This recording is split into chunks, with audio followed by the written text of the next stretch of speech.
ပေးရတဲ့ဈေးနဲ့အရန်တန်တော့လေတဲ့ဒါအဲ့တော့ဗီဒီယိုတွေကကြတော့ဒီမမကိုပို့ပေးတယ် smile ဘူး30ပေါ့နော်အဲ့တော့ဒါပစ္စည်းကလည်းဒီမမရှိရောက်သွားပြီကွာအဲ့တော့ဒီ comment လေးမြင်လေအရန်အမောပြေတယ်သလားတချို့ကြီးကြတော့လေ customer ဆိုတော့လူတစ်ယောက်စီကအမျိုးမျိုးတော့ရှိတာပေါ့နော်အဲ့တော့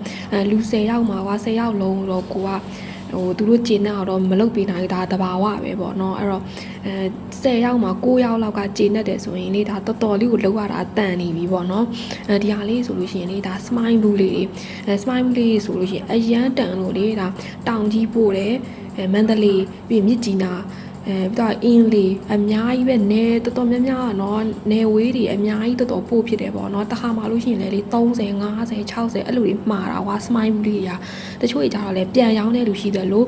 ဟိုတယ်တို့ပြီးသူတို့ရဲ့စားတောက်ဆိုင်လေးတွေမှာတုံးတာမျိုးလည်းရှိတယ်ပေါ့နော်အဲ့တော့ဒါလေးတွေကလေအမိန်လုပ်ပေးထားတာဖြစ်လို့မတို့ဆိုင်နေမှာမတို့လက်ထဲမှာကြာသွားလို့အယောင်ကြာသွားတယ်ဆိုတာကွာ9လ6လအဲ့လိုနှစ်နဲ့ချီလားနဲ့ချီပေါ့နော်အဲ့လိုကြာသွားလို့အယောင်မှိန်သွားခဲ့သည်ရှိတော့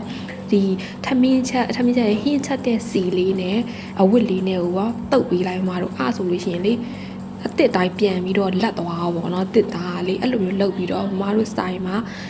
ဒီတစ်သားလေးကိုထိန်းထားလို့ရတယ်ပေါ့နော်ပြီးရင်နေပူတဲ့နေရာတွေမှာမထားနဲ့ဒါဆိုလို့ရှိရင်ဒါတောင်ကြီးပို့ရမယ်ဟာလေနေပူတဲ့နေရာမှာမထားနဲ့အေးတဲ့နေရာလေးမှာထားပေါ့နော်ဟိုအဲကွန်ခန်းထဲမှာထားရမယ်လို့မဆိုလို့ကွာဒီပေါင်းစွန်းနေဆိုတဲ့အရန်ရောင်းရတယ်သလား2000 3000 500အဲ့လိုမျိုးတွေကွာယာနဲ့ကြီးထောင်နဲ့ချီအော်ဒါတက်တာအဲ့တော့ဒါလေးကြီးလေ